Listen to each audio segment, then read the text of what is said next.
Pak Nyoman, beliau adalah alumni dari IPB, dan namanya bukan hal yang baru bagi kita, karena beliau sangat senior, ya, khususnya di lahan basah. Sekarang beliau sebagai direktur eksekutif ya, di lahan basah, dan kalau kita lihat dikasih beliau itu diantaranya sudah menerbitkan beberapa jurnal, karya ilmiah, artikel ya, dan panduan ya terkait dengan restorasi mangrove, termasuk restorasi lahan gambut yang melibatkan masyarakat lokal ya. Pak Nyoman juga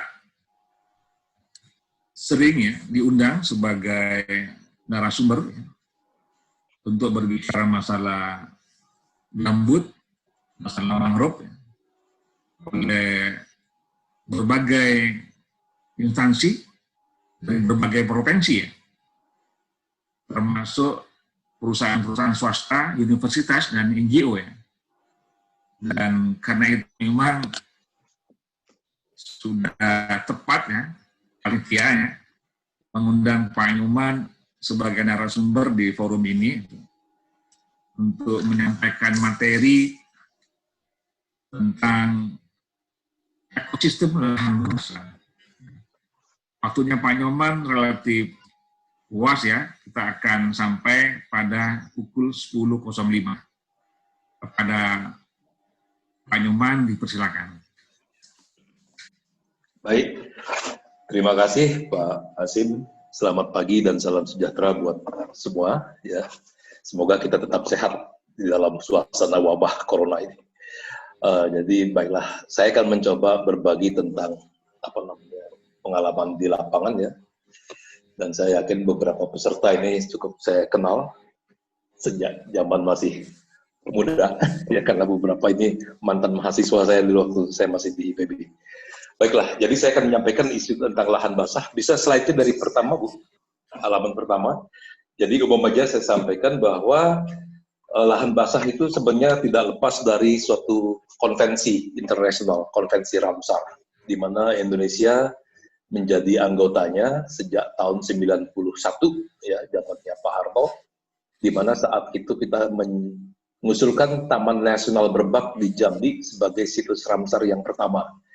Saat ini kita memiliki 6 situs Ramsar di seluruh Indonesia, dan sebagian besar lokasinya berada di lahan gambut. Nah, itu kurang lebih ya, jadi definisi lahan basah sendiri cukup luas, ya, jadi sangat relevan apabila teman-teman yang mendalami limnologi itu juga mengetahui isu-isu tentang lahan basah. Kenapa? Karena definisinya itu menyangkut mulai dari perairan yang ada di hulu, di gunung, sampai ke muara sungai, bahkan sampai kedalaman 6 meter di pantai. Jangan ditanya, kenapa kok sampai 6 meter di pinggir pantai itu masih masuk lahan basah. Nah, karena ceritanya dulu itu konvensi Ramsar itu dihasilkan karena para ahli burung, ya, burung-burung migran itu sangat concern kenapa populasi burung semakin berkurang. Itu mereka melakukan suatu pertemuan pada akhir tahun 40-an, udah lama sekali. Nah, setelah diselidiki ternyata berkurangnya populasi burung itu akibat hilangnya habitat lahan basah, terutama bagi burung-burung migran ya, yang datang dari berbagai negara menuju ke negara lain. Hilangnya habitat lahan basah akhirnya mengakibatkan daerah untuk dia singgah pada saat migrasi itu hilang, cari makan juga tidak ada. Nah, itu cerita asal mulanya situs Ramsar Konvensi. Kemudian semakin belakangan ini bertambah. Jadi kriterianya itu menyangkut juga masalah perikanan, air, dan kemudian belakangan ini ikut masuk ke isu gambut peatland ya. Karena peatland juga bagian daripada lahan basah. So berikutnya Bu, silakan Bu. Nah, saya akan sedikit menyinggung sedikit masalah perubahan iklim yang sebenarnya sudah banyak ya dibahas oleh beberapa pakar di berbagai negara ya. Nah, memang saya mencari judul kira-kira kaitannya apa sih perubahan iklim ini terhadap lahan basah. Nah, setelah saya coba melihat ya beberapa contoh-contoh yang ada di Indonesia, ini kalau kita perhatikan perubahan iklim atau global warming, itu pemanasan global, ini kan sekarang ramai juga dibahas tentang dimming. Jadi bukan hanya pemanasan global, tapi juga ada redup. Ya, nah dimming di sini diartikan bahwa tingginya konsentrasi aerosol di muka bumi kita, nah, sehingga menyebabkan penetrasi cahaya ke bumi berkurang. Nah, sekarang kalau kita kaitkan dengan emisi, ya, memang ini kejadian yang sangat ekstrim, ya, itu mulai pada era industri tahun 1850 ya. Nah, ini kalau kita lihat grafik daripada konsentrasi CO2 di atmosfer kita dalam 800.000 tahun terakhir itu umumnya angkanya di bawah 300 ppm, 4 mg per liter. Tapi setelah era revolusi industri, ya itu meloncat tahun 1950 itu sudah mulai naik melampaui angka 300 dan posisi kita sekarang sekitar 420-an miligram per liter. Nah, memang banyak saintis itu tidak setuju bahwa CO2 ini dianggap sebagai akar permasalahan perubahan iklim. Karena beberapa saintis ya tidak banyak ya Pak, itu menganggap CO2 itu sebagai makanan, sehingga menyebabkan terjadinya produktivitas primer akan meningkat. Ya. Nah, silakanlah kita berdebat tentang hal itu. Berikutnya Bu, silakan. Nah, ini saya ingin sedikit menggambarkan. Jadi sementara ini kan kita di Indonesia banyak bicara perubahan iklim, diantaranya karena kebakaran hutan, lepasnya gas rumah kaca akibat penggunaan energi, di mana sekarang Presiden kita bicara penggunaan biofuel dari minyak sawit dengan demikian optimisnya. Padahal saya sebenarnya agak ragu ya, apakah sawit kita ini berkelanjutan. Ya, kenapa? Karena masalahnya banyak ditanam di gambut. Pohon sawit kita sudah banyak yang terendam karena tanahnya mengalami subsiden, turun ya, produksinya juga. Nah, sebenarnya ini kita harus waspada, jadi jangan sampai terlalu optimis. Nah, ini saya ingin kasih lihat bahwa kontribusi terhadap perubahan iklim secara global itu bukan hanya CO2 dari kebakaran hutan atau penggunaan energi fosil. Nah, ini yang sangat mengkhawatirkan itu, beberapa saintis dari Rusia mengangkat isu tentang adanya permafrost, kemudian adanya methane hydrates. Ya. Nah, ini sebenarnya seperti permafrost karena adanya pemanasan global ini, di mana lokasi yang dulunya membeku, ya, lihat gambar pojok sebelah kiri, itu sudah mulai esnya mencair, kemudian bahan organiknya mulai terurai dan dia lepas. Nah, tapi yang sangat mengkhawatirkan lagi itu adalah adanya methane hydrate di laut dangkal di Arktik sana ya. Itu sebarannya banyak sekali, dan kita sebagai orang limnologi mungkin melihatnya bisa dari dua sisi. Jadi methane yang lepas ke atmosfer itu, ini maaf saya bukan saintis ya untuk masalah chemistry, tapi secara awam saya melihat bahwa methane yang dilepas dari samudera ini pada saat dia terlepas menuju ke atmosfer itu tentunya dia melewati kolom air. Nah, pada saat dia melewati kolom air akan terjadi proses oksidasi dan kemungkinan akan menyerap oksigen, dissolve oksigen yang ada di air. Kemudian pada saat dia di atmosfer, ini juga saya mengkhawatirkan adanya methane yang akhirnya teroksidasi oleh oksigen. Nah, mungkin nggak suatu saat kita ini akan kompetisi untuk memanfaatkan oksigen di atmosfer untuk bernapas, ya, di satu sisi untuk oksidasi daripada methane. Nah, ini yang sebenarnya mengkhawatirkan daripada para ahli di Eropa ya, bahwa methane hydrate ini kontribusinya besar sekali terhadap perubahan iklim. Berikutnya, Bu. Nah, ini saya sedikit gambarkan tentang lahan basah di Indonesia ya. Karena kaitannya dengan pembangunan. Kenapa saya memberi judul lahan basah dan pembangunan? Karena sebagian besar lahan basah kita itu berada di pesisir. Ya, itu mulai dari terumbu karang, lamun, ya, rumput laut, kemudian ada laguna, kemudian ada mangrove, ada gambut. Nah, ini mungkin banyak orang yang belum menyadari bahwa gambut di Indonesia itu berasosiasi dengan mangrove. Di bawahnya gambut, di atasnya mangrove. Nah, ini banyak kita bisa jumpai misalnya di pantai barat daripada Papua, ya, itu memang gambutnya dangkal, tapi di atasnya itu mangrove-nya tebal sekali. Demikian juga di Sumatera, ya, pantai timur. Nah, jadi kalau kita perhatikan sebaran peatland di Indonesia, ya. Sementara ini kita masih gambut tropikal terluas, tapi tanda kutip ya, karena belakangan ini dijumpai di Congo Basin, itu luas lahan gambutnya sangat luas dan masih relatively intact. Kalau di kita sudah rusak, berantakan ya. Nah, jadi kalau kita lihat lahan gambut kita umumnya berada di pesisir pantai, ya, itu elevasinya umumnya di bawah 30 meter dari muka laut. Ya, elevasi dia, ketinggiannya. Ya. Nah, artinya apa? Ini kaitannya mungkin pada waktu zaman Holocene, ya, itu akhir zaman es terakhir yang lalu, pada saat es terakhir terbentuk di kutub utara dan kutub selatan, ini gambut-gambut kita mulai terbentuk. Makanya usia gambut kita itu umumnya sekitar 5.000-6.000 tahun, 10.000 tahun lah akhir Holocene. Nah, kemudian gambut pegunungan yang letaknya tinggi itu sangat-sangat jarang.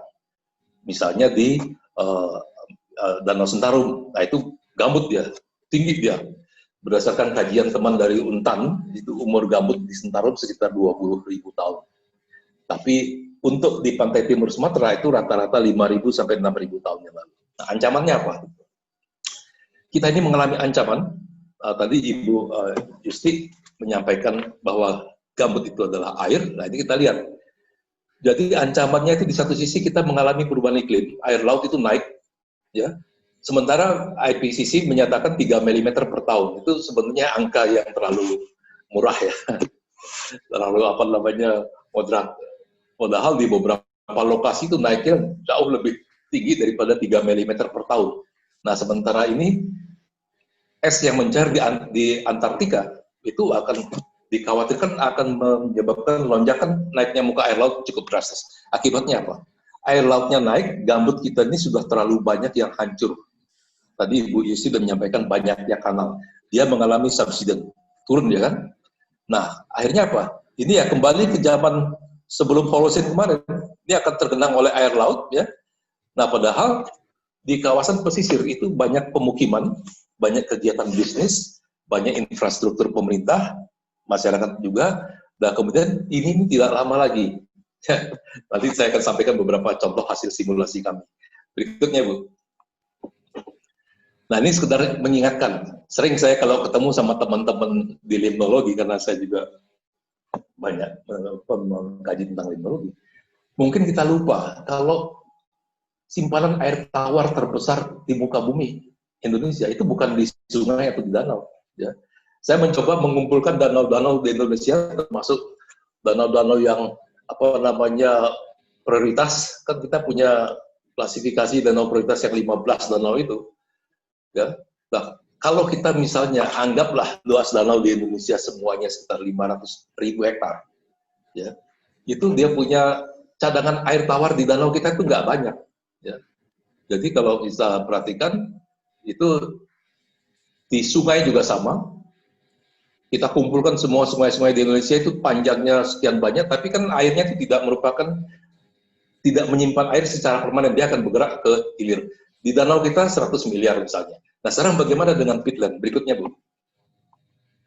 Nah, tadi Ibu Yus mengatakan luas lahan gambut kita 20 juta hektar. Ya, kurang lebih. Padahal pemerintah sekarang ini mengeluarkan angka lebih turun sekarang, Bu.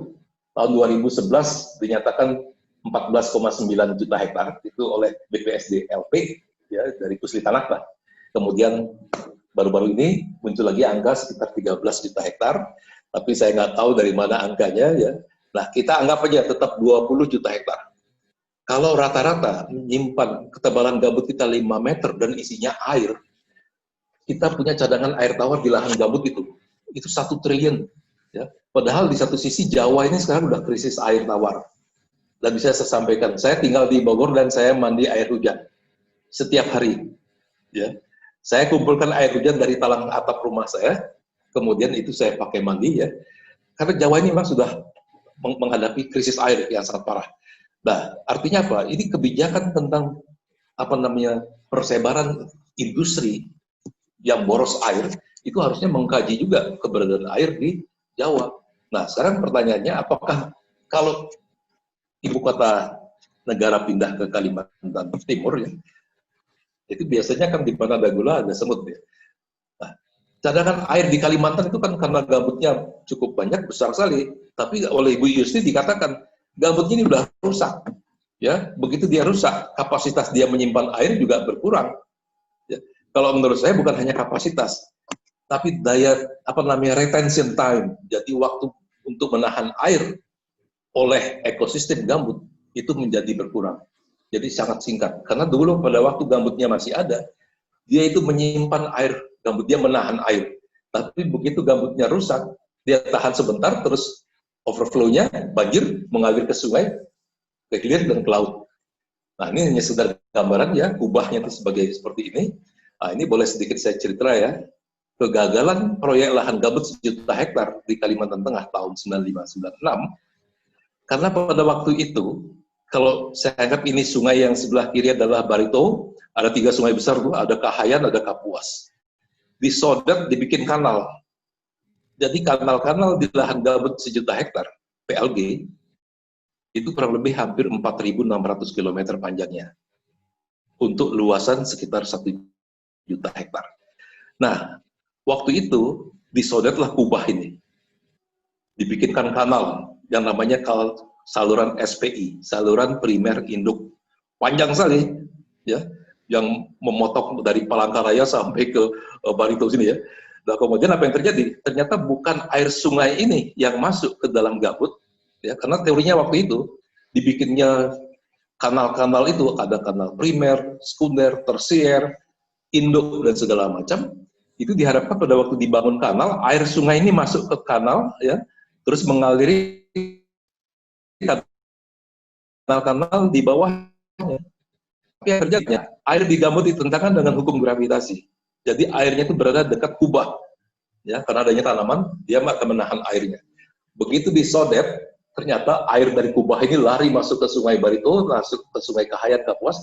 Itu Banjarmasin sempat banjir tahun 95-96 itu. Kebetulan saya bikin film, tapi zaman dulu nggak ada Android ya, saya masih menggunakan handycam ya. Nah ini kita bayangkan. Jadi jangan lupa, lahan gambut itu adalah danau. Danau yang belum tersingkap. Nah, kenapa saya selalu angkat setiap pertemuan limnologi? Seharusnya kita di limnologi itu sudah mulai memperluas kita punya cakupan kajian, bukan hanya danau-danau yang terlihat secara visual, tapi ada danau-danau yang ngumpet ini. Yang ngumpetnya di bawah bahan organik, yang tadi Bu Yusti mengatakan itu. Ada asam yumatnya, ada segala macam. Nah ini kita harus hati-hati. Artinya kalau suatu saat gambutnya hilang, ini akan terjadi genangan air. Pertanyaannya, apakah limnologi aspek kajiannya akan bertambah luas? Karena lahan basah akan bertambah luas. Apakah saya dari Yayasan Lahan Basah akan semakin happy? Kenapa? Karena luasan lahan basah bertambah luas. Tapi jangan lupa, kita berada di pesisir. Nah, berikutnya. Coba lihat. Nah, ini contohnya. Ini saya berkunjung ke Danau Siais, Tapanuli Selatan, tahun 2015. Kita lihat airnya sudah hitam, kan? Jadi ini salah satu kenapa saya katakan bahwa danau itu, atau gambut itu adalah danau yang belum tersingkap. Ini kalau saya perhatikan, tapi saya nggak sempat foto semuanya ya. Saya berjalan di sekeliling danau ini, itu kelihatan bahan organik, jadi danau mengalami pendangkalan karena bahan organik atau tanaman akuatik yang sudah berlimpah, kemudian mati, tertimbun, ya, dibiarkan terus-terusan. Ini jadi salah satu danau pegunungan jauh dari pantai, ya. Dan sekarang apa yang terjadi? Di sekeliling danau ini dibakar di hutannya untuk dijadikan sawit. Bahkan beberapa daerah litoral daripada danau diurung untuk dijadikan kebun sawit. Nah ini sangat menyedihkan. Jadi karena booming sawit, segala macam sistem basah itu dibongkar. Nanti kita kasih lihat beberapa danau di Sumatera itu diuruk dijadikan sawit, bahkan termasuk hutan rawa mangrove. Berikutnya, Bu. Nah, ini contohnya. Ini saya kunjungi di daerah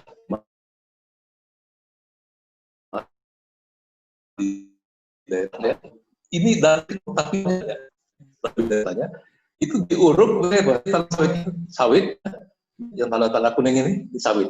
Nah kemudian apa yang terjadi? ini kan sebenarnya sumber air untuk di sekitarnya. Jangan lupa, ini salah satu ancaman daripada lahan gambut, ya. Bukan hanya isu kebakaran, ya, tapi adalah isu kontaminasi oleh banyaknya bahan kimia. Saya pernah mencatat ada 11 macam pestisida yang digunakan oleh perkebunan sawit, ya, swasta. Dari 11 macam pestisida itu ada beberapa yang sudah dilarang pemerintah, dan itu sangat berbahaya.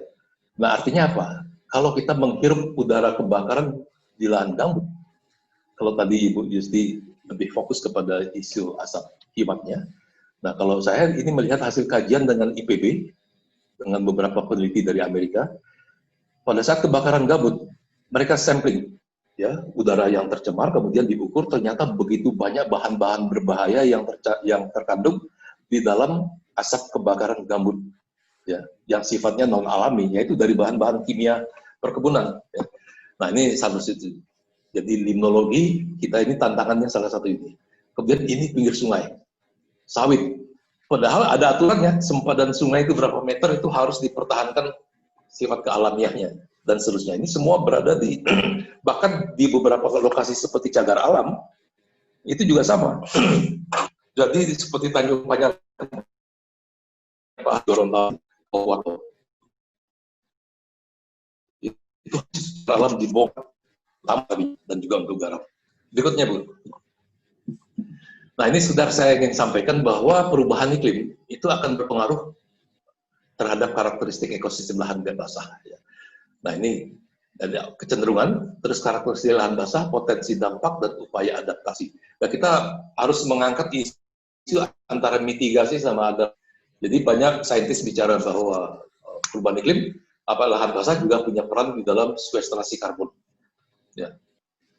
Tadi Ibu Yusti mengatakan kita karbon sink, tapi pada saat yang bersama kita juga merupakan carbon sources, terutama pit yang terbakar maupun pit yang terurai, baik itu karenanya oksigen, ya, dan seterusnya. Berikutnya saya akan bahas ini. Nah ini, jadi apa dampak perubahan iklim terhadap lahan basah kita, baik itu pesisir, ya, pengkajian dan sebagainya. Nah ini saya bicara agak luas sedikit, ya, tapi akan nanti lebih mengarah kepada peatland. Nah ini saya kasih lihat betapa lahan basah kita di pesisir itu sudah demikian boleh katakan hancur, porak-poranda, baik itu yang di Sulawesi, juga survei di Mamuju, Pak Hasim.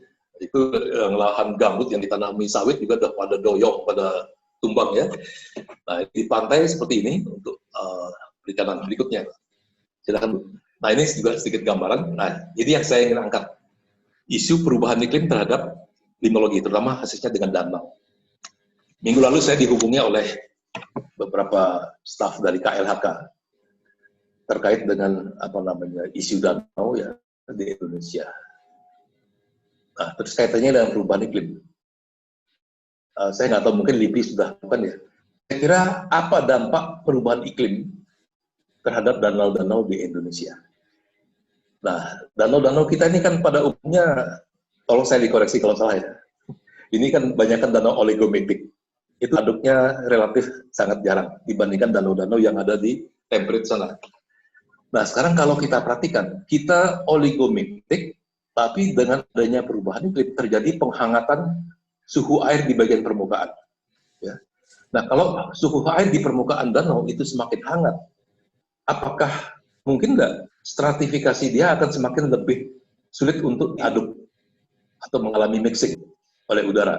Nah, kalau misalnya dia semakin sulit untuk diaduk, maka kondisi atau daerah anoksik, ya, di lapisan hipolimion atau di bawah ini akan semakin tinggi. Jadi rasio antara epi sama hipolimion itu akan semakin kecil epinya, kandungan oksigen maupun suhunya semakin tinggi di atas, di bawah dingin, ya, sehingga akan sulit teraduk. Ini semacam pertanyaan, apakah limnologi sudah melakukan suatu kajian ke depan, apa dampak perubahan iklim khususnya terhadap perubahan suhu terhadap adanya proses campuran massa air di dalam danau. Oke, berikutnya, Bu. Nah, ini kami survei terjadinya tsunami bisa lihat ada slide-nya dari Universitas Aceh ya. Kami survei itu setelah terjadi tsunami 2004. Kemudian kami survei di pantai dan pantai. Ini menarik sekali. Jadi selain terbentuknya cukup banyak lagun, karena pas pada saat tsunami itu banyak pasteran, kemudian menutupi sungai, sehingga ekosistem sungai terpisah dari ekosistem laut, semakin genangan, boleh saja kita katakan lagun. Di Nias, ini adalah laguna, di sekelilingnya hutan mangrove, pohon. Kita perhatikan, jadi di laguna ini kalau kita lihat gravitas, suhunya tinggi di atas, di bawahnya rendah, ya. Nah, kemudian kita perhatikan ini ada perambaknya, ya, itu di bawahnya lebih basah, ya. Kenapa? Karena garam. Jadi air yang bergaram itu berada di lapisan bawah, hanya tinggi, grafik garam, ya, dan grafik apa namanya, ya ini garam, ini suhu, ini pH, ya. Nah ini menarik. Artinya ini salah satu contoh dalam konteks teknologi, ini bentuk lagun seperti ikan pari seperti ini juga akan berdampak apakah suatu saat akibat perubahan iklim kemudian terjadi perubahan komposisi jenis-jenis tanamannya, apakah planktonnya berubah dan sebagainya. Berikutnya, Bu. Nah ini kita berubah, saya akan coba inilah kondisi saat ini. Kami berada di Demak, jadi terjadi subsidence amblesan yang sangat kuat karena pengambilan air tanah yang demikian masif, dan ini kami bersama-sama dengan pemerintah sekarang, dengan Menko Maritim, dengan berbagai perguruan tinggi, juga LIPI, saya kira juga ikut di sini, limnologi ya. Itu kita membuat roadmap tentang land dan subsidence yang sangat mengkhawatirkan. Jadi sebagai pembunuh yang diam, jadi silence killer. Jadi kita perhatikan lokasi-lokasi subsidence ini sekarang bukan hanya terjadi di Pantura Jawa, ya, mangrove sudah susah tumbuh karena kecepatan amblesnya tanah itu lebih cepat daripada tumbuhnya mangrove. Nah ini kami buktikan di lokasi proyek kami di sebelah kanan ini. Nah, kemudian apa yang terjadi di pantai timur Sumatera? Jadi subsidence karena gambutnya di drain itu jauh lebih cepat dan lebih parah daripada subsidence yang dialami oleh tanah mineral. Ya. Nah ini sebelah kiri kami mencoba menerapkan. Ya. Bisa nggak kalau mangrove itu ditanam di tambak-tambak ini, ya. Kemudian diantaranya ya untuk isu mitigasi perubahan iklim dan juga adaptasi. Ini kita kerjakan di Banten, di Serang. Ini kalau kita lihat grafik pojok kiri bawah, ya, kita hanya menggunakan jaring apung, jaring ikan kita bentangkan dari timur ke barat, kemudian ternyata dia mampu menangkap sedimen. Setelah sedimen itu tertangkap, itu mangrove-nya tumbuh secara alami karena bibitnya terbawa.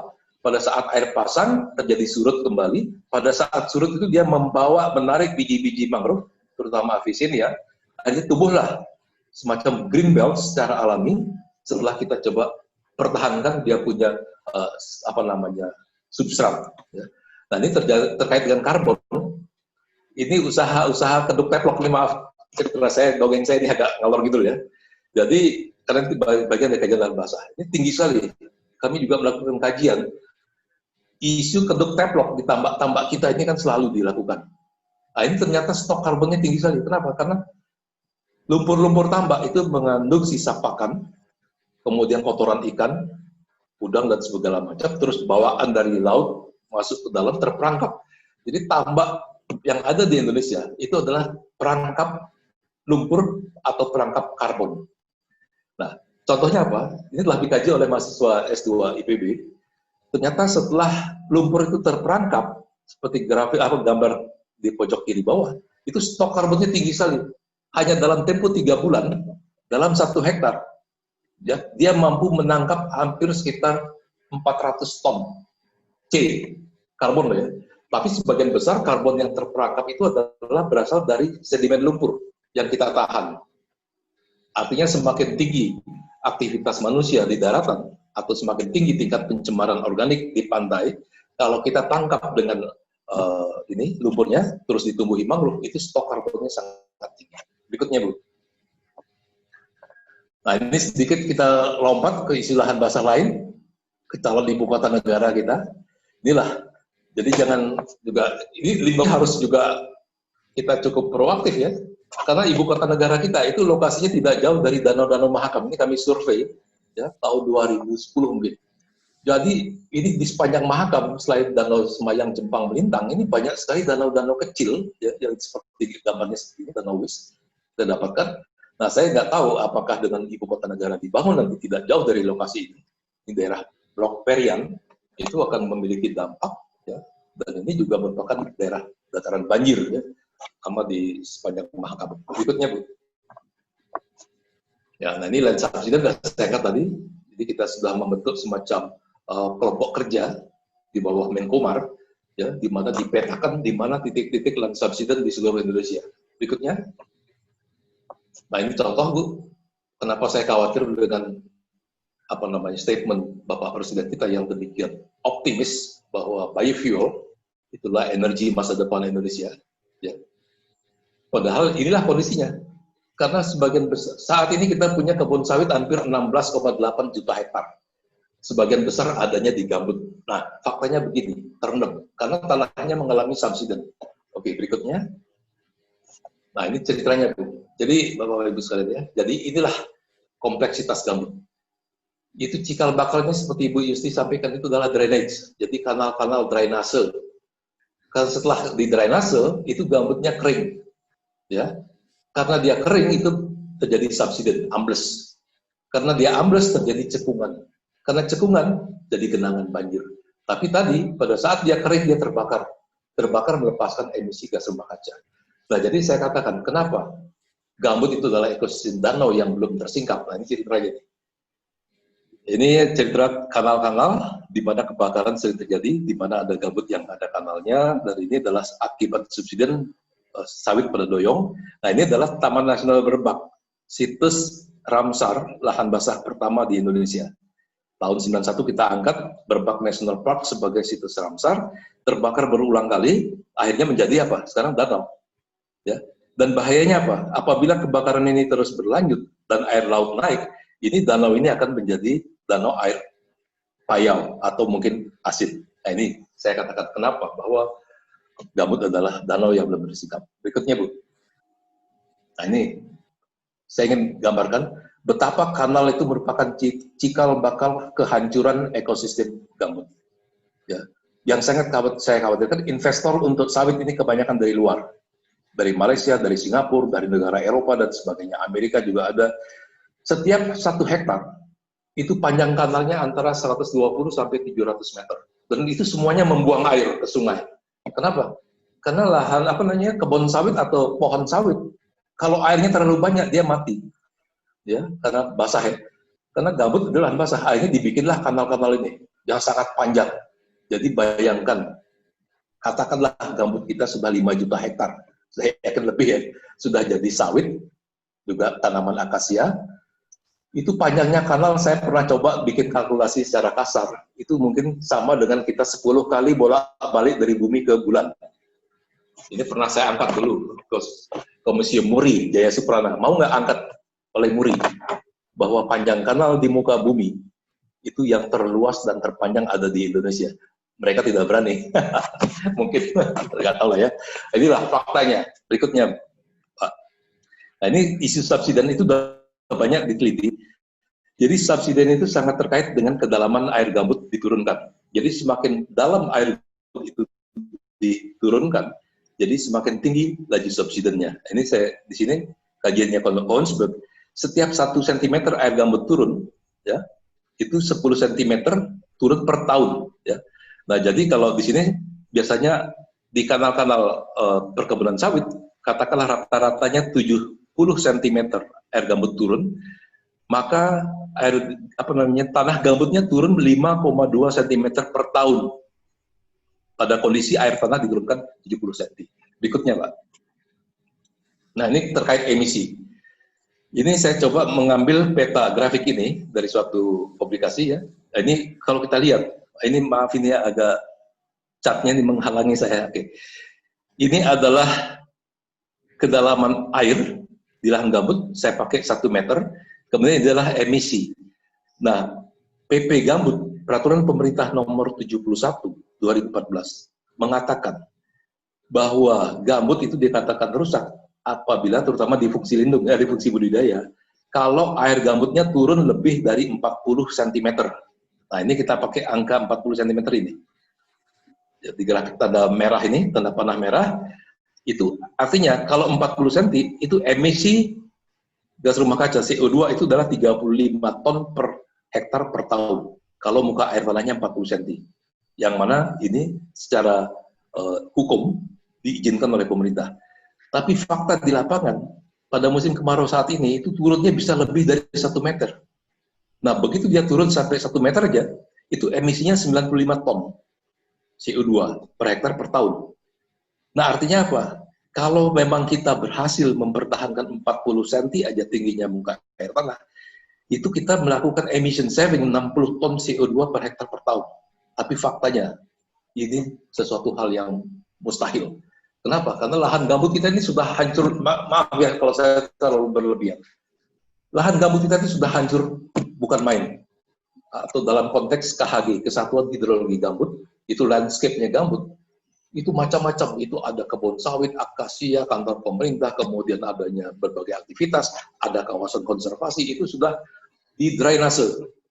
Dan sangat mengkhawatirkan. Berikutnya, nah ini contoh-contoh, ini kondisi di Mamuju nih, di Sulawesi Barat. Ya. Ini saya foto di Riau, pohon pepaya pun sampai melihat seperti ular. Inilah kondisi sawit yang ada di gambut. Kenapa? Karena kanal begitu banyak, dia turun. Lokasi proyek kami, di Tapanuli Selatan, kemarin pagi terbakar parah di desa. Akhirnya kita coba padamkan dengan masyarakat. Itu butuh waktu lama sekali. Dan kami belum berani memastikan apakah kami sudah aman dari api belum. Berikutnya. Nah, ini contoh, ini saya presentasikan kepada mahasiswa UNLAM dan juga para dosennya. Mereka kaget. Ini adalah foto-foto bangunan di Banjarmasin. Saya jauh-jauh tadi untuk lihat menara Pisa yang mirip itu. Cukup datang ke Banjarmasin. Ini gedung-gedung semacam ini banyak sekali. Ya, ini menaranya masjid juga sama, miring ya. Kemudian gedung-gedung itu sudah pada bersentuhan. Nah, ini salah satu dampak daripada lahan gambut yang mengalami subsiden. Berikutnya. Nah, ini cerita tentang simulasi. Kami melakukan simulasi untuk di Delta di Sarawak, di Gambut Rajang, Sarawak. Ya. Ini jadi dari hasil simulasi ini, kami paham bahwa sebagian besar daerah yang tergenang air dan kembali menyatu dengan laut. Nah, kita tinggal tunggu aja. Ya, kalau kajiannya itu 2019, jadi 100 tahun lagi 82% daerahnya itu akan tenggelam di bawah muka laut. Ya. Tapi 25 tahun sejak tahun lalu, itu 42%. Dan ini ada foto-fotonya. Kalau tertarik, silakan kunjungi ke YouTube, itu melihat bagaimana daerah Rajang Delta di Sarawak itu sudah tergenang air laut. Berikutnya. Nah, ini kita mencoba mengatasi masalah gambut. Jadi kanal-kanal itu kita tutup. Ya, ini juga menarik untuk kajian limnologi. Setelah kita tutup, rupanya pada saat musim hujan lebat, itu air sungai itu naik. Ini kita lakukan di Barito, selatannya. Naik, ternyata setelah dia naik, dia bawa ikan banyak, dan dia akhirnya terperangkap di kanal-kanal yang kita sekat. Dan hasilnya itu mentakjubkan. Itu hasil ikan yang kita tangkap bisa 2 ton selama musim hujan untuk ruas kanal sepanjang 500 meter, lebarnya hanya sekitar 2 meter. Seperti ini. Dan ini tujuannya adalah membasahi gambut supaya tidak mudah terbakar. Bukan hanya itu, karena kalau dia sudah basah, itu berarti laju subsiden kita hentikan, oksidasi kita kurangi, ternyata hasil sampingan adalah ikan. Nah, tapi apakah ini sesuatu hal yang berlanjut terus? Enggak. Kenapa? Karena di sekeliling lokasi yang kita basahi ini, kita blok kanalnya, itu masih banyak kegiatan-kegiatan lain yang bertentangan dengan konsep konservasi air. Mereka drain air-air dari kanal. Berikutnya. Nah, ini isu belakangan ini kan sedang menyangkut isu ketahanan pangan. Ini juga ingin saya sampaikan di sini. Ini kan rencana ketahanan pangan ini akan membuka lagi sawah baru di Kalimantan Tengah, di daerah Dadahub ya, sama di daerah apa namanya Pulang Pisau. Nah, sebenarnya kita harus memikirkan, jadi jangan terpaku sama padi. Ya, ini saya coba ambil foto, saya berkunjung ke Sorong Selatan ya, tahun 2016. Ini sagu itu merupakan tanaman lahan basah yang sangat menantang. produksi yang terbesar saat ini itu mungkin Indonesia yang number one ya produksi sagu di dunia, dan potensinya itu hampir ada di banyak lokasi, terutama di Riau, di Kepulauan Meranti, di Sorong Selatan ya, di pantai timur Papua Barat dan sebagainya. Dan ini merupakan suatu cadangan pangan Indonesia kalau kita mau beralih dari beras menuju berikutnya. Saya kira kesimpulannya tidak usah saya baca. Berikutnya Pak, saya pikir ini sekedar saya kasih ilustrasi. Ya, kita harus mulai dari limnologi juga melihat isu krisis water crisis. Ya, kalau yang tertarik bisa datang ke rumah saya, bagaimana saya memanen air hujan. Saya perlakukan, saya treat it secara sederhana, tidak pakai bahan kimia. Saya pakai untuk mandi, ya, itu cukup sehat, tidak perlu pakai bahan-bahan kimia. Ini salah satu contoh bagaimana harvesting rainwater menggunakan teknologi yang sudah dari ribuan tahun yang lalu. Saya kira demikian dan terima kasih atas perhatiannya. Baik, terima kasih Pak Nyoman. Pak Nyoman sudah menjelaskan ya, sangat lengkap ya, dari mulai lahan basah di daerah pesisir sampai kepada lahan basah di daerah vertikal ya. Apa yang dijelaskan oleh Pak Nyoman, saya kira kita pikir bersama ada kesesuaian dengan materi yang disampaikan oleh materi pertama ya. Karena itu, sebelum saya menyampaikan atau memberi ruang diskusi kita melalui fitur yang ada, ya, saya akan membacakan dulu ya pertanyaannya yang disampaikan oleh Bapak Ibu peserta lewat media chat yang disampaikan kepada kami. Namun demikian, ada informasi dari panitia katanya akan ada pengumuman ini, Bu Rahmi, pengumuman tentang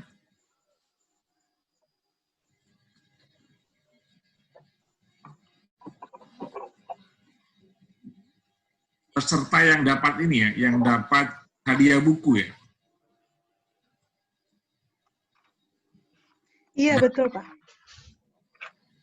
Panitia. Yang pertama, Prof. Hartin Kusbandi Surtikanti dari UPI, Universitas Pendidikan Indonesia. Yang kedua, Profesor Dr. Insinyur Syarifuddin bin Andi Omar, MSc, dari Departemen Perikanan FIK, Universitas Hasanuddin. Dan yang ketiga adalah Dr. Agatha Sihranti, Fakultas Biologi Unsud. Ada 3 orang peserta seri yang sebelumnya, ya, insya Allah akan mendapatkan hadiah dari panitia ya, dan mungkin hadiahnya akan dikirim ke masing-masing Bu ya, Bu Rahmi ya. Baik, ini ada pertanyaan ya, sambil menunggu peserta yang akan memanfaatkan saya akan membacakan. Yang pertama, pertanyaan disampaikan oleh Ibu Sulistiawati ya, dari DKP Provinsi Jambi. Beliau mengatakan, bertanya pada Ibu Dr. Sulistiawati, adakah cara yang efektif dan cepat ya dalam mengatasi degradasi asam humat? Ya? Kemudian yang kedua disampaikan oleh Pak Guru ya, Satria, kepada Ibu Yustiawati juga. Dalam konteks kebakaran gambut di Indonesia, apa yang telah dilakukan pencegahannya oleh pemerintah, dan penyebab utama kerusakan gambut itu apa, serta apa idealnya penanganannya, penanganan ideal itu apa? Dan yang terakhir, kepada Pak Nyoman ya, dari penanya yang sama, dari Pak Guru, beliau menanyakan kira-kira model interaksi yang ideal antara masyarakat dan lahan basah itu bagaimana ya, sehingga dia bersifat lestari. Mungkin itu yang disampaikan oleh Bapak Ibu peserta secara chat ya, nanti mungkin yang berikutnya bisa langsung selesainya.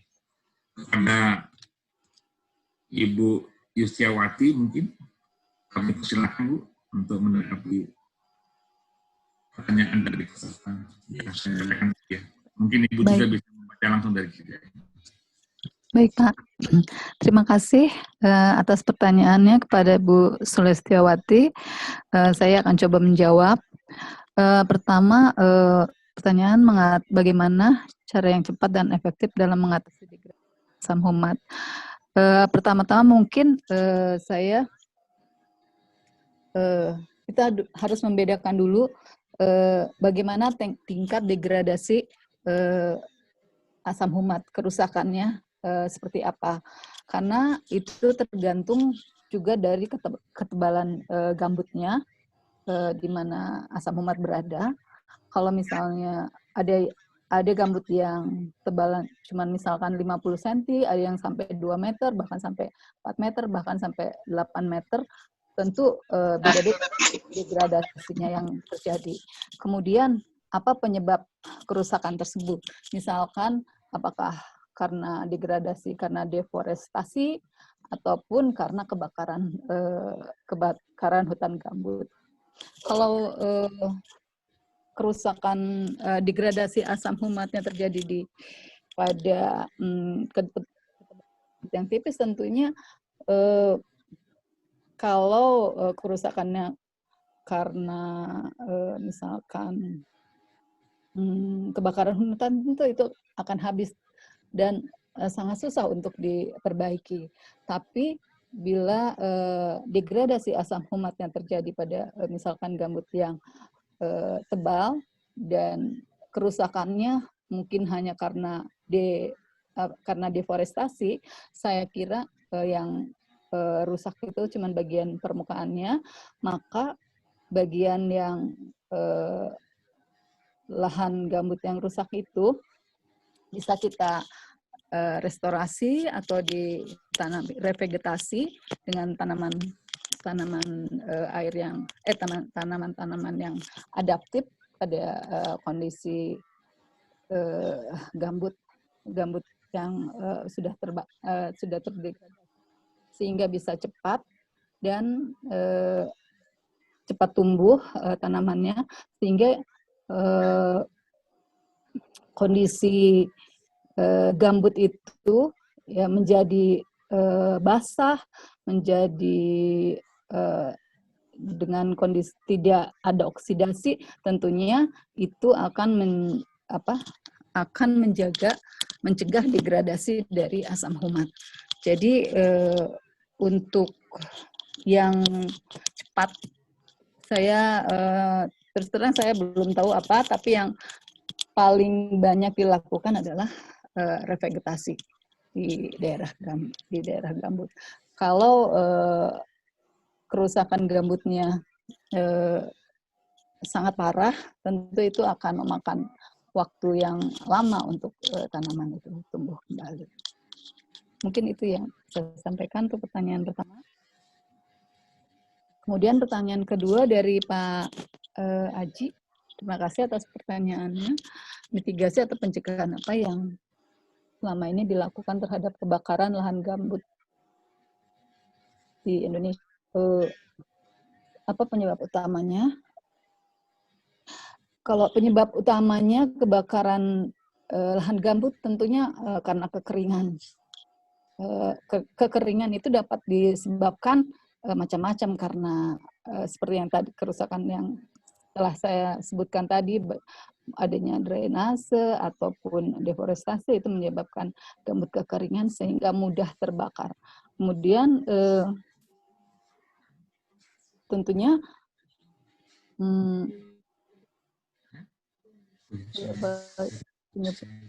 apa cara yang paling ideal dan efektif untuk dapat mencegah kebakaran gambut?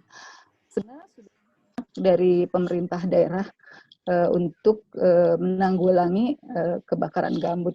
Banyak, baik dari segi secara saintifik dengan membentuk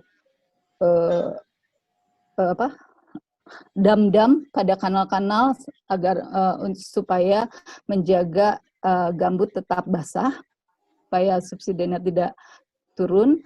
Selain itu juga selain itu juga ada sosialisasi kepada masyarakat untuk tidak menghindari membakar gambut. Juga selain itu secara sosial pada masyarakat untuk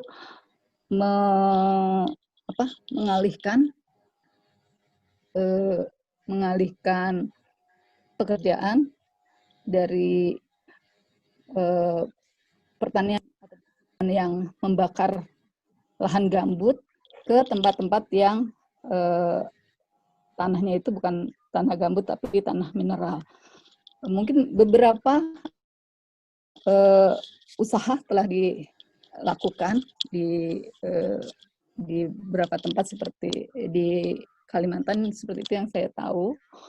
Tapi pada intinya kita untuk mencegah kebakaran itu tetap harus menjaga bahwa kondisi gambut itu tidak kering, tetap basah.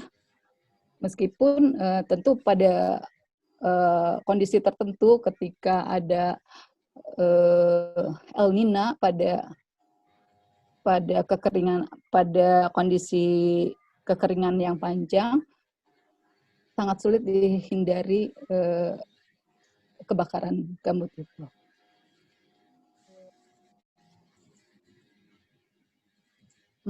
Mungkin itu yang bisa saya sampaikan pada Pak Aji, mungkin Pak Iman bisa menambahkannya. Terima kasih. Baik, terima kasih Ibu Yustiawanti. Berikutnya Pak Nyoman mungkin. Ya, baik Pak. Ini pertanyaannya Pak Guru terkait dengan interaksi yang ideal ya. Ya. Kalau saya boleh sampaikan secara jujur ya, ini sangat-sangat sulit untuk mengatasi permasalahan di lahan basah. Terutama kalau kita bicara tentang lahan basah di daerah dataran rendah, Pak. Seperti gambut, mangrove, Pak, ini benar-benar ancamannya bukan main. Baik itu ancaman konversi, baik itu karena kepadatan penduduk yang sangat tinggi di pesisir, dan juga adanya ancaman daripada perubahan iklim, air lautnya naik. Tapi kalau lahan basah di daerah dataran tinggi, itu mungkin ancamannya tidak separah yang ada di lowland, di dataran rendah. Jadi kalau ditanyakan bagaimana sih interaksi yang ideal antara masyarakat dengan lahan basah, saya akan sangat sulit, Pak. Terutama di sini tidak adanya atau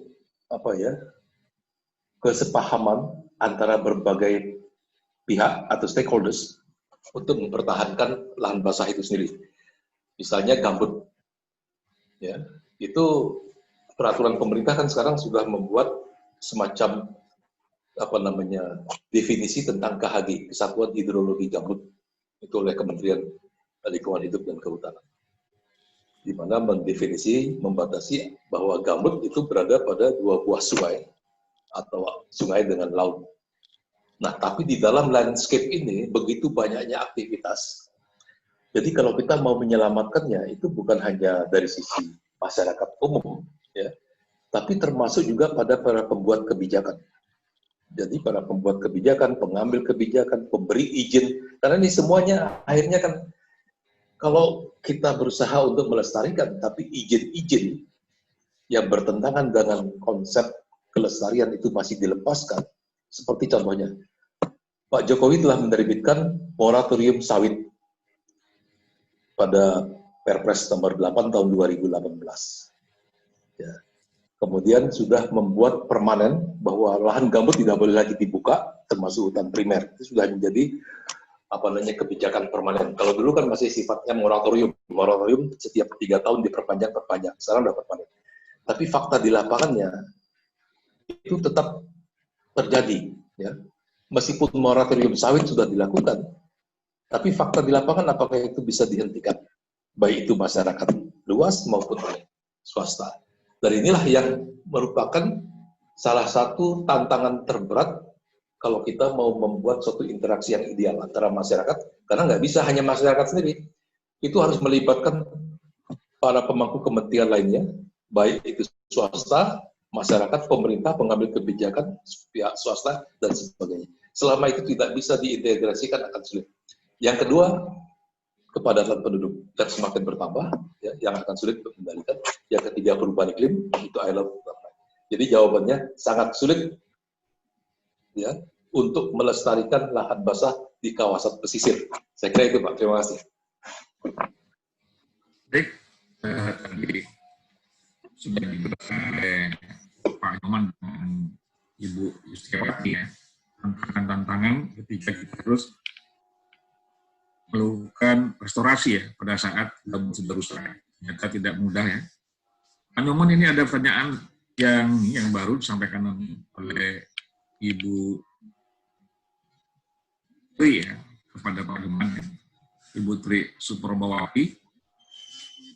Pertanyaannya, mohon penjelasan stok karbon mangrove Indonesia yang tersimpan di sedimen. Katanya mangrove sebagai vegetasi di lahan basah. Mungkin itu Pak Yoman. Ya, baik. Terkait dengan stok karbon, ini kan beberapa waktu yang lalu, kalau tidak salah 2011 ya, C4 itu menerbitkan sebuah publikasi. Pak Profesor Daniel Murdiarso dengan Donato, teman-temannya. Mereka mengkaji untuk mangrove yang masih relatif intact, masih bagus, ya, itu stok karbonnya kurang lebih 1023 ton C, bukan CO2, tinggal dikali 3,67, kita ketemu CO2. Jadi 1023 ton C, ya, per hektarnya untuk gambut-gambut mangrove-mangrove yang masih baik kondisinya. Nah, dari 1023 itu diestimasi sekitar 70% itu adanya di bawah permukaan tanah. Artinya soil karbonnya yang sangat tinggi, hampir 75%. Dan kajian kami di Banten, di Serang, di Teluk Banten, yang diteliti oleh S2 IPB, itu kami melakukan penangkap lumpur. Ternyata angkanya itu juga mendekati apa yang disampaikan oleh pihak C4, ya. Tapi yang kami sangat surprise, kami melakukan penangkap lumpur, ya, itu tidak sampai 3 tahun, kurang lebih 1 hektar accreting land itu terbentuk, kemudian menjadi habitat baru dari mangrove. Mangrove-nya tumbuh cepat sekali, kita tidak nanam, jadi bibitnya tuh tertarik dari darat, terdampar di perangkap lumpur itu. Kita juga itu hitung karbonnya. Dalam tempo 3 tahun kami bisa menghasilkan sekitar 300 ton C, ya. Dan itu sebagian besar ada di permukaan tanah. Nah, artinya kalau Indonesia, ya, ini pernah saya angkat waktu Jumat kemarin, saya juga diundang untuk bicara oleh KLHK masalah blue carbon. Artinya salah satu tantangan yang sangat menarik dalam konteks NDC, ya, National Determined Contribution, kita ini kan harus melakukan penurunan emisi gas rumah kaca sebesar 29% pada 2030. Dan itu angkanya kurang lebih kalau saya perkirakan sekitar 850 juta ton karbon yang harus berhasil kita tahan. Nah, terus saya melihat, karena hutan-hutan di pegunungan itu di daerah hulu sudah banyak rusak, itu sehingga banyak membawa sedimen transport ke daerah hilir. Nah, ini bisa kita lihat. Contohnya di Pantura, Jawa, ini banyak sekali kekeruhan air yang sangat tinggi akibat rusaknya hutan di hulu. Demikian juga di Sumatera. Kalau kita mendarat di bandara Kuala Namu, itu hamparan lumpurnya begitu luas sekali, ya. Nah, terus saya berpikir, bisa nggak kalau kita misalnya hamparan-hamparan lumpur yang terbentuk akibat adanya erosi di hulu, itu kita tahan menjadi habitat mangrove. Dan ini merupakan satu upaya untuk memperoleh nilai karbon, karena menurut hasil kajian kami, dalam tempo 3 tahun aja kita bisa dapat sampai 300 ton per hektar, ya. Nah, ini kalau misalnya lumpur yang ditransport dari hulu itu banyak mengandung bahan organik dari limbah rumah tangga, ditangkap di pantai-pantai itu akan bisa mengatasi komitmen pemerintah untuk menurunkan emisi gas rumah kaca. Saya kira demikian, Pak. Terima kasih, Pak Nyoman. Berikutnya ini ada pertanyaan lagi dari On Rizal. On Rizal bertanya yang diamankan kepada Pak Nyoman ya. Menurut pengalaman Bapak selama ini, faktor utama apa saja yang menyebabkan perlindungan lahan basah tidak berjalan efektif di lapangan? Yang terlihat dari tingginya konversi dan kerusakan lahan basah. Apa strategi utama untuk mengatasi masalah tersebut? Terima kasih. Ya. Baik, Pak. Selamat bergabung, Pak On Rizal. Ini beliau ini sangat rajin menulis artikel di kami punya majalah. Juga saya mengundang teman-teman LIPI kalau punya tulisan untuk dibuat di Warta Konservasi Lahan Basah WKLB, silakan. Nah, ini Pak On Rizal rajin sekali ya. Jadi faktor ketidakefektifan daripada konservasi atau mungkin restorasi ya. Ini banyak sekali Pak On Rizal. Kita sering bahas ini kan di kita punya WA group Indonesian Mangrove Society. Kadang-kadang saya jarang berkomentar karena saya melihat, aduh, sedih lah ya. Satu sisi seperti Bangka Belitung, kemarin kita mengundang gubernurnya untuk ikut WA group, tapi fakta di lapangannya mangrove-nya juga ditebang. Jadi, makanya tadi saya katakan, interaksi yang ideal untuk masyarakat di lahan basah itu memang sulit sekali untuk di daerah lowland, ya. Karena faktornya terlalu banyak. Ya. Nah, tapi kalau boleh saya katakan hal-hal yang sangat menyebabkan kita ini menjadi tidak efektif ya, yaitu penegakan hukum, Pak Onisa. Ya. Kita di IMS itu anggotanya itu kan banyak juga para pembuat kebijakan. Ya. Nah, artinya sudah rusak, itu beberapa teman-teman mencoba untuk merestorasi, baik di tingkat tapak, misalnya seperti mangrove, itu demikian banyaknya mangrove center. Saya sudah mencoba menginventarisasi, itu lebih dari 100 ya, di seluruh Indonesia, bertambah terus kan. Tapi selama izin masih tetap keluar, atau tidak ada insentif untuk masyarakat, ya, untuk conserve mangrove. Karena mangrove kita ini kan, saya ngambil contoh mangrove, karena kebetulan Pak Onisa juga banyak berkecimpung di mangrove ya. Itu sebenarnya kan, di satu sisi kita coba restore, tapi di sisi lain itu tetap orang merusak atau mengalih fungsikan. Ya. Nah, sehingga kalau kita bicara tentang efektivitasnya, ya kembali lagi, jadi semuanya ini harus bersinergi. Masyarakat yang di bawah cukup aktif untuk merestorasi, termasuk kami juga ini. Kemudian di satu sisi pembuat kebijakan, demikian banyaknya aturan yang muncul. Mungkin bapak-bapak di limnologi ini, kalau saya kebetulan banyak mengulas peraturan pemerintah terkait dengan gambut, mulai dari PP 71 2014 sampai turunan-turunannya yang dikeluarkan oleh Kementerian Lingkungan Hidup, ya, juga yang tentang masalah mangrove.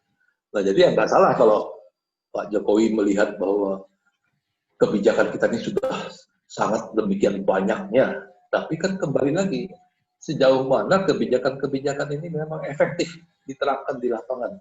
Jadi jangan kaget kalau kita datang ke daerah, Pak, ya, karena kami juga kemarin ada di NTT, di Sika. Jadi kalau kita bicara tentang kebijakan pemerintah, ya, yang dikeluarkan secara nasional, itu orang daerah itu mereka nggak tahu tentang sempadan pantai, juga tentang gambut ini, bahwa gambut itu adalah merupakan lahan yang sangat ekosistem yang sangat rapuh. Itu banyak orang mereka nggak tahu, tapi ada juga orang yang nggak mau tahu. Ya, yang penting how to make profit di short term, ya. Itu, jadi dia nggak peduli. Nah, ini yang saya ingin juga sampaikan ke teman-teman di sini ya. Yang sangat saya concern, kalau bapak-bapak, ibu-ibu buka di YouTube tentang penggunaan biofuel B100, bahwa kita akan menggunakan bahan energi yang berkelanjutan ke depan. Itu timbul pertanyaan saya, apa iya berkelanjutan kalau melihat sawit kita itu banyak ditanam di gambut dan sudah pada doyong, pada banjir, produktivitasnya sudah mungkin sangat rendah. Nah ini harus diwaspadai. Kenapa? Karena investornya banyak kan bukan dari Indonesia, itu dari luar. Karena begitu gambutnya hancur, ya, kemudian dia menjadi tergenang, mereka goodbye. Nah siapa yang harus memperbaiki ini? Indonesia. Itu cost-nya tinggi sekali. Dampaknya kepada rakyat di lapangan. Nah ini harus pemerintah itu harus waspada. Jadi kembali lagi faktor yang tidak efektif ini adalah selama kita terutama di ya kita semua lah. Saya nggak mengatakan bahwa hanya pemerintah enggak. Kita sama-sama harus berani melihat dan mengkritisi ya beberapa kebijakan yang telah diambil pemerintah. Tidak hanya melihat sepotong, harus melihat bagaimana isu-isu ini bisa kita pecahkan terutama terkait isu keberlanjutan. Karena kalau enggak ini bukan saya anti sawit, keluarga saya juga transmigran di Sumatera, dia bertanam sawit. Tapi selalu saya ingatkan, tolong jangan masuk ke lahan gambut. Tapi ya gimana? Tekanan ekonomi, ya. Jadi ya tinggal menunggu waktu lah. Artinya di satu sisi pemerintah telah berbuat baik, membuat begitu banyak kebijakan. Di sisi lain kita masyarakat sipil mencoba merestorasi, lembaga ilmiah melakukan riset dan segala macam. Tapi in reality, saya agak khawatir bahwa ini bisa kita selamatkan. Sekian dari saya, Pak. Baik, saya kira masih panjang waktunya. Kita masih berdiskusi di forum ini. Dan masih ada pertanyaan untuk Pak Nyoman. Masih bisa Pak Nyoman? Ya, silakan, Pak. Ini dari Ibu Sulastri. Sejauh mana efektivitas blocking kanal untuk konservasi lahan gambut? Sejauh mana manfaat ekonomi bagi masyarakat agar masyarakat ikut berpartisipasi dalam konservasi lahan gambut? Kepada saya, Pak, ya? Iya, untuk Pak Nyoman. Saya barusan sudah share satu buku, Pak. Itu yang saya tulis 2 tahun lalu. Saya sudah share di ruang chat. Itu judulnya Restorasi Gambut di Jambi. Sangat rinci, detail sekali. Tebal sekali. Isinya itu banyak lampiran, banyak analisis biaya untuk pertanyaan Ibu Sulastri terkait blocking kanal. Jadi kalau saya boleh jujur, Bu, karena wetland di sini banyak sekali melakukan restorasi mulai dari mangrove dan gambut. Gambut itu kita restore sejak zaman Pak Aludoko masih menjadi staf lapangan kami di Kalimantan Tengah, sampai sekarang beliau sudah menjadi Wakil Menteri. Ya. Berduka cita, ini ibunda beliau meninggal kemarin. Ya. Nah, jadi setelah saya amati, restorasi di mangrove relatif mudah. Saya boleh sedikit berbangga, minggu lalu saya diundang oleh KLHK untuk menyampaikan kegiatan rehabilitasi pesisir oleh wetlands. Ya. Untuk pesisir, ini buat teman-teman yang dari Aceh, silakan juga cek di lapangan. Setelah tsunami itu kita melakukan rehabilitasi bersama masyarakat di 70 desa, melibatkan 70 kelompok. Itu hasilnya bagus sekali. Sampai sekarang masih dimonitor oleh masyarakat, ya, difoto kemudian dikirim kepada kami. Itu saya katakan salah satu proyek rehabilitasi pesisir yang sangat berhasil setelah tsunami, ya, dan masih dipertahankan sampai sekarang. Jadi masih bisa ditelusuri bagaimana kondisi pesisir Aceh sebelum tsunami, saat tsunami, sama pasca tsunami setelah 10 tahun. Jadi sekarang hijau. Nah, kemudian kita bergerak juga masuk ke NTT, ya, di Sika, di ND dan sebagainya. Kemudian masuk kita juga di Sulawesi, ya. Kemudian di Jawa Tengah, di Jawa Barat, Banten dan sebagainya. Nah, dari semua pengalaman kami ini, restorasi mangrove boleh saya katakan relatif mudah. Tapi ada catatannya. Kalau pendekatannya itu proyek, jadi jangan berharap setelah selesai proyeknya terus kita datangi 2-3 tahun kemudian itu masih tetap ada. Ya. Nah, saya nggak mengatakan bahwa konsep kami ini terbaik, enggak. Tadi di dalam membahas CV yang tadi disampaikan pada awal-awal presentasi saya, itu saya mencoba menciptakan, menghasilkan suatu model yang namanya hutang bersyarat atau hibah bersyarat. Atau orang mengenalnya by your right, whatever lah, itu teman-teman di Belanda kasih istilah aneh-aneh. Nah, tapi itu ceritanya itu adalah pada saat Krismon tahun 98, kami mencoba merestorasi, rehabilitasi mangrove di Pemalang, Jawa Tengah. Saya datang ke balai desa, kumpulin masyarakat, ajak untuk menanam mangrove, karena rumah mereka udah di pinggir pantai itu udah terabrasi. Terus jawaban mereka, wah, boro-boro saya disuruh tanam mangrove, Pak, untuk makan besok aja kami nggak punya uang kan aja. Nah itu dari situ saya terenyuh ya, tersentuh sekali, dan kita angkat suatu konsep untuk mereka pinjam uang. Kebetulan waktu itu, Krismon, saya punya uang nggak banyaknya $5.000 dapat dari LSM Amerika. Tapi waktu itu $1 kan sampai Rp25.000, banyak sekali. Nah terus saya angkat, tertarik nggak untuk kalian ngutang sama saya, pinjamin duit? Wah tertarik semua kan? Nah, tapi ada syarat. Syaratnya itu adalah kalian tanam mangrove. Ya. Karena kalian nggak butuh yang namanya uang jaminan atau barang yang digadai. Jadi saya kasih pinjam, tapi kalian tanam mangrove. Nggak usah bayar bunga, bunganya itu Anda pakai untuk merawat. Tapi kalau setelah 5 tahun mangrove-nya tumbuh, pinjaman yang saudara peroleh dari kami, kita rubah menjadi hibah. Nah itu aja mereka rame-rame tanam mangrove. Dan dari sanalah sejarah kami mencoba model itu.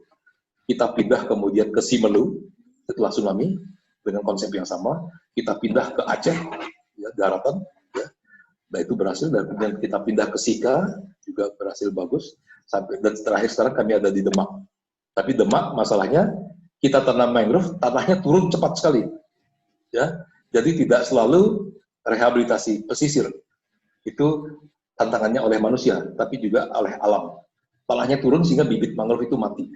Nah ini kita coba di Banten, di Cagar Alam Pulau 2 yang tadi menangkap lumpur. Di belakangnya itu kita kembangkan tambak silvoprisri. Itu hasilnya bagus. Nah ini cerita tentang rehabilitasi mangrove yang berhasil. Nah pertanyaan Ibu Sulasri tentang blocking kanal. Kami sudah mulai sejak tahun 2003 di lahan gambut 1 juta hektar dengan Pak Alu sampai sekarang. Jadi hari ini kami ada di Tapanuli Selatan dan kemarin terbakar. Saya harus sampaikan secara jujur, terbakar. Ya, masyarakat sudah kita bina, kemudian kita arahkan segala macam, terbakar. Dan itu buku yang tadi saya bagi Bu Sulasri tentang restorasi gambut di Jambi. Itu proyek demikian besarnya, bantuan Amerika dikerjakan oleh WWF dan dikerjakan oleh konsultan Belanda. 2 lokasi. Satu itu adalah di Tondram, hutan lindung gambut Londerang di Jambi. Yang satu lagi di Tahura, Taman Hutan Raya Orang Kayu Hitam. Dua-duanya di Jambi. Itu biayanya saya nggak tahu, yang saya dengar katanya sampai $5 juta. Saya diminta untuk melakukan penulisan mulai dari awal proyek itu dikerjakan sampai selesai, karena itu proyek apa namanya, boleh saya katakan singkat, ya. Evaluasi saya jadikan buku. Buku ini saya launching itu 2018.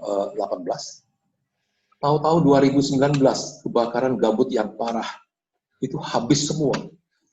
Sekat kanalnya terbakar habis, tanaman-tanaman polikultur yang ditanam di lahan gambut juga terbakar habis. Bayangkan, berapa besar uang yang sudah dimanfaatkan, hilang, hangus demikian saja. Terus yang kedua, berapa banyak bibit tanaman yang sudah dikerjakan oleh masyarakat juga hangus demikian. Nah, jadi tantangan yang paling besar di dalam restorasi gambut. Ya. Jadi tadi Ibu nanya tentang manfaat ekonomi. Jadi sementara ini, saya boleh katakan ya, manfaat ekonomi daripada restorasi gambut dalam konteks rewetting, memang kami mencoba mengangkat isu paludikultur. Jadi menanam jenis-jenis tanaman lahan basah ya, yang bisa bertahan di daerah-daerah tergenang. Tapi tantangan yang paling besar, tadi saya katakan, kanal. Nah, jangan lupa, di dalam 1 KHG, Kesatuan Hidrologi Gambut, kita punya ada 865 KHG di seluruh Indonesia, di seluruh gambut Indonesia. Paling banyak ada di Papua Barat, yang kedua ada di Sumatera, yang ketiga di Kalimantan. 865 KHG, Kesatuan Hidrologi. Jadi di dalam 1 KHG, itu ada gambut, tapi di situ ada banyak kanal.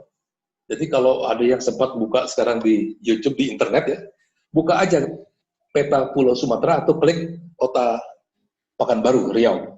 Itu di zoom, itu lihat sepanjang pantai timur Sumatera itu isinya garis-garis, itu semua kanal semua. Nah, bagaimana kita melakukan restorasi, rewetting? atau hydrological restoration di lahan gambut, padahal kanal-kanal demikian banyaknya.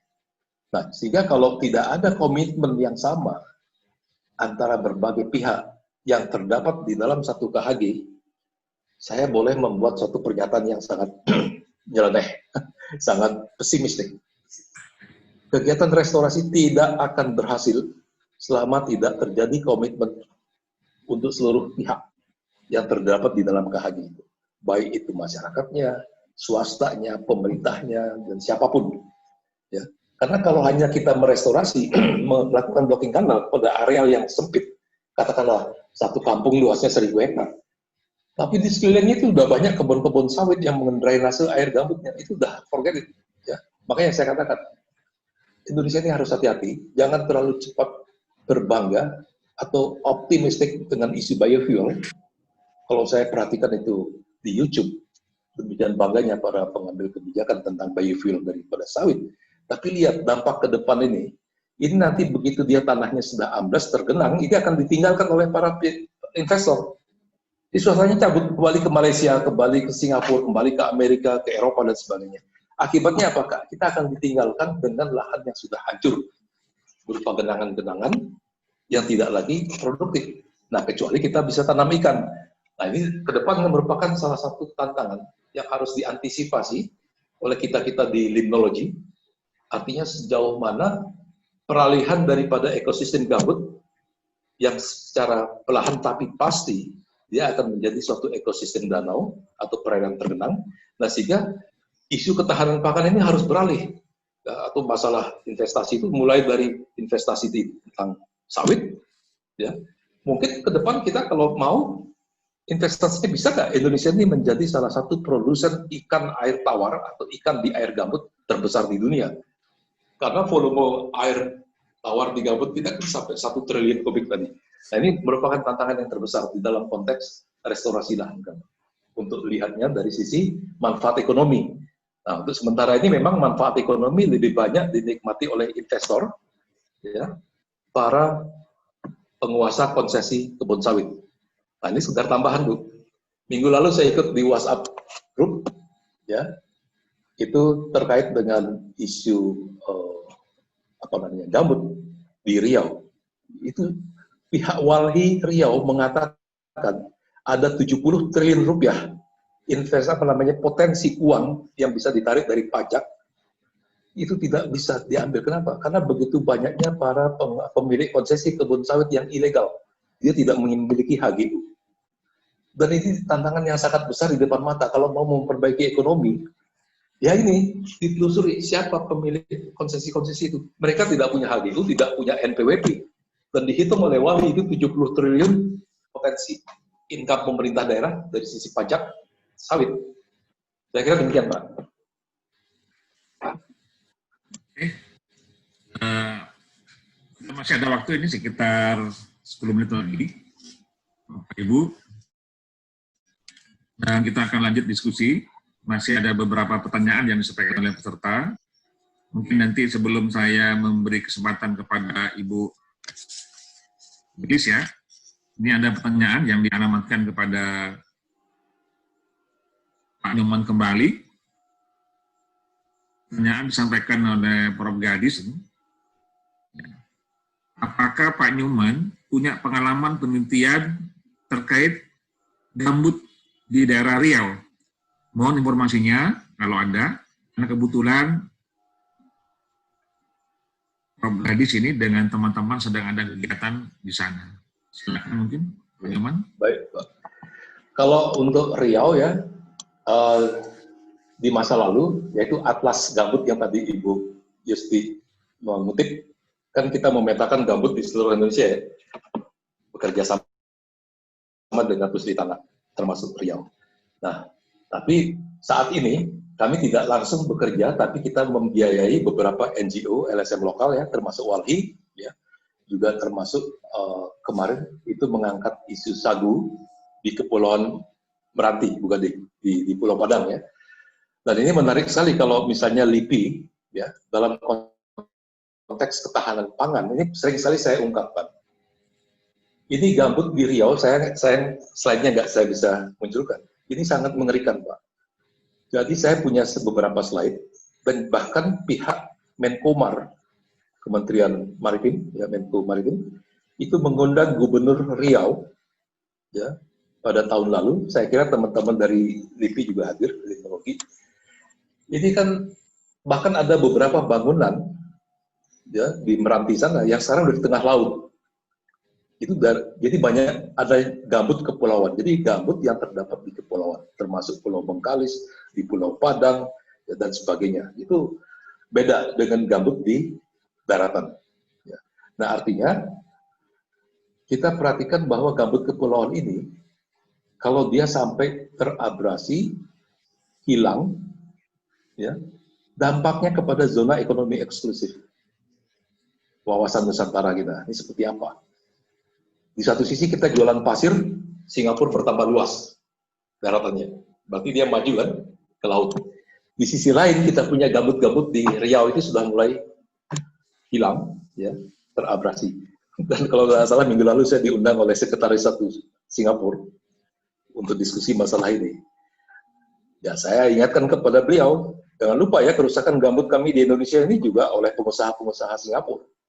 Dan jangan lupa juga bahwa asap-asap yang kami kirim ke Singapura, itu kalian juga harus waspada. Karena diantaranya banyak mengandung bahan-bahan kimia berbahaya. Ini nyentuh sekitar ini ya. Tapi kembali lagi, kami di Riau, ada beberapa LSM, diantaranya Walhi, kemudian ada juga, dulu ya Pak, Cikalahari, kemudian ada jaringan masyarakat gambut Riau, dan belakangan kami mengirim seorang staf kami, untuk mengkaji bisnis model terkait sagu. Ya, itu adanya di Pulau Padang. Nah, kemudian dari hasil kajian ini menarik. Karena Indonesia dalam kondisi corona saat ini, kita mengkhawatirkan beberapa negara pengekspor jagung, gandum, ya, kedelai, ini kan semua kita impor. Kalau kita makan tempe, jangan lupa itu kedelainya impor. Ya. Nah, kemudian kita makan daging ayam, itik segala macam, itu kan jagungnya impor sebagian besar dari Brazil sama Argentina.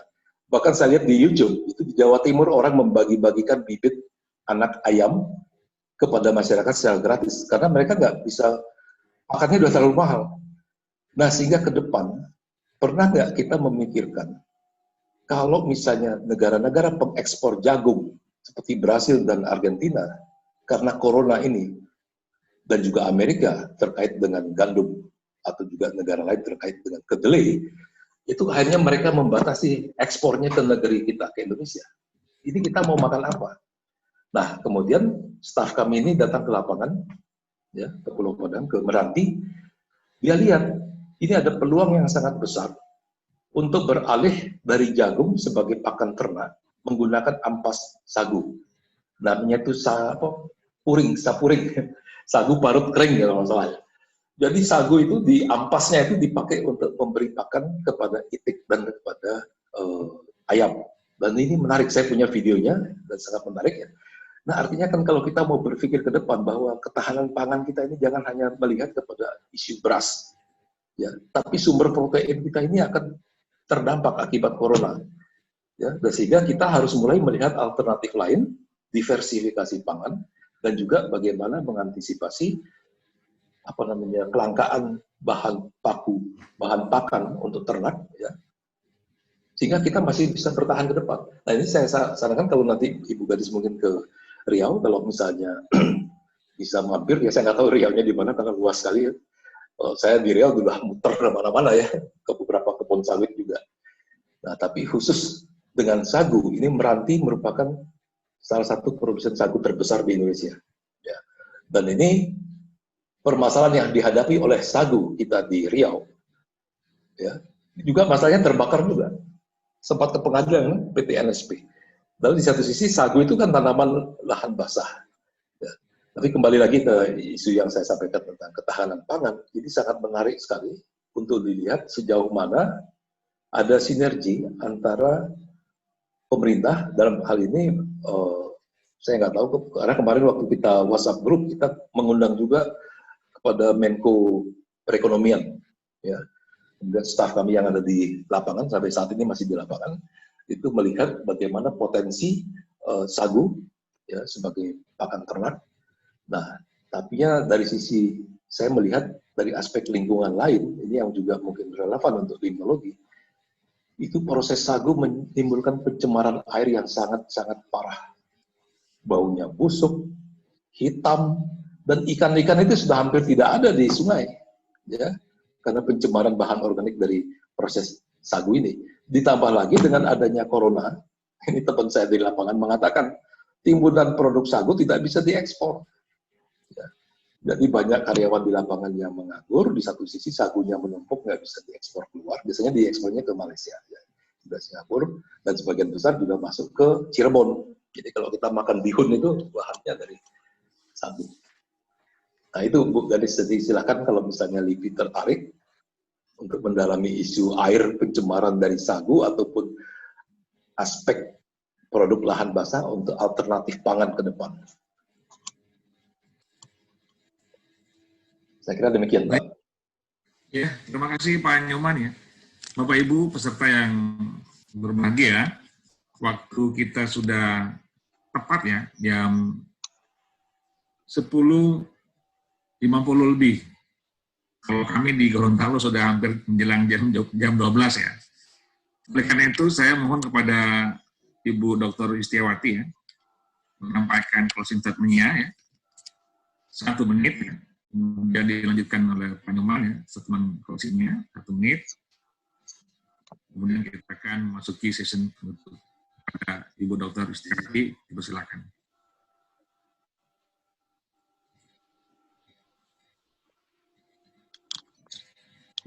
Assalamualaikum warahmatullahi wabarakatuh.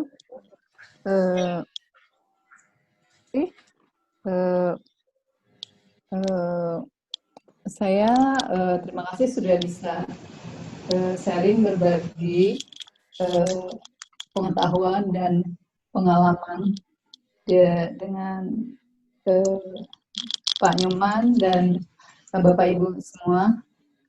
Semoga apa yang disampaikan pada hari ini dapat bermanfaat bagi saya dan juga Bapak Ibu semua. Terima kasih. Baik, terakhir dari Pak Nyoman mungkin, kalau statementnya Pak Nyoman. Oke, baik Pak. Karena saya juga punya latar belakang di limnologi Pak, dan peserta webinar kita hari ini kan banyak kan teman-teman di limnologi. Pesan saya ya, artinya kan memang sudah banyak penelitian yang dilakukan oleh limnologi, ya. Tapi saya ingin mengusulkan agar isu gambut, karena ini memang merupakan salah satu ekosistem di mana limnologi punya peran yang sangat relevan dan penting. Padahal gambut kita ini merupakan salah satu yang terluas di dunia untuk tropical peatland. Nah ini saya usulkan agar teman-teman di limnologi sudah mulai bisa mengarah kepada isu-isu terkait isu air yang ada di gambut, dan juga isu-isu air terkait dengan krisis air tawar. Ya, karena ini saya alami sendiri sekarang. Ya, bagaimana saya harus mengumpulkan air hujan dan segala macam. Dan saya yakin limnologi sudah melakukan hal-hal yang sangat inovatif. Dan mungkin saya sarankan juga kalau bisa ada webinar ke depan dari limnologi, bisa nggak untuk mengangkat isu krisis air. Ya, mungkin bukan hanya masalah quantity, tapi juga quality-nya. Nah, kalau ini kita bisa angkat, jadi terus kita sampaikan, bisa saja undang dari PUPR, kemudian Yayasan Lembaga Konsumen, dan segala macam, dan bila perlu kita mengundang beberapa pelaku di lapangan yang saat ini saya di Bogor ini ada beberapa LSM yang sangat aktif ya, terkait dengan isu krisis air ini. Nah, itu bisa dilibatkan, sehingga ke depan ini limnologi dapat menjadikan suatu ilmu terapan, bagaimana menerapkan science into practice, yang sehingga benar-benar bisa bermanfaat bagi kita semua. Saya kira demikian Pak, terima kasih. Terima kasih Pak Nyoman ya. Saya sebagai moderator menyampaikan terima kasih banyak ya, kepada Ibu Dr. Istiawati telah berbagi pengalaman dari ilmunya. juga kepada Bapak Nyoman Suryadi Putra. Terima kasih banyak Pak telah membagi pengalaman yang luar biasa.